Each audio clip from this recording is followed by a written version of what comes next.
ধর কাদের কি আলোচনা করছে।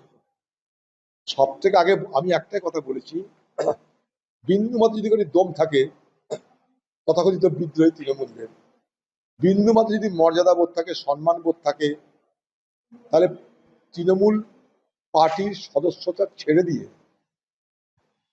ভোটে দাঁড়িয়ে তারা নিজেরা জিতে গিয়ে প্রমাণ করে দিক আমরা হচ্ছে বিরোধী, আমরা বিদ্রোহী। নাহলে এই বাগিদেরকে দাগি ছাড়া কিছু বলবো না। বিদ্রোহী হচ্ছে বাগি, এরা বাগি তৃণমূল, এরা দাগি তৃণমূল, এটা আমাদের ভেবে দেখতে হবে। কারণ সব কটা গেছে পুলিশের হাত থেকে পিঠ বাঁচাতে, ইডি সিবিআইয়ের হাত থেকে রক্ষা পেতে। আর কোনো বিদ্রোহের কোনো আর কারণ নাই। প্রত্যেকটা বিদ্রোহীর একটাই জীবনের লক্ষ্য, পুলিশ যেন কিছু না বলে, ইডি সিবিআই যেন কিছু না বলে, যা ধান্দা পানি করেছি তা যেন ঠিক থাকে, ঘরের লক্ষ্মী যেন ঘরেই থাকে, ঘরের লক্ষ্মী যেন বাইরে না যায়, তার জন্য বিদ্রোহী হয়ে যায়। তাই এই সমস্ত বাগিরা আসলে তারা দাগি।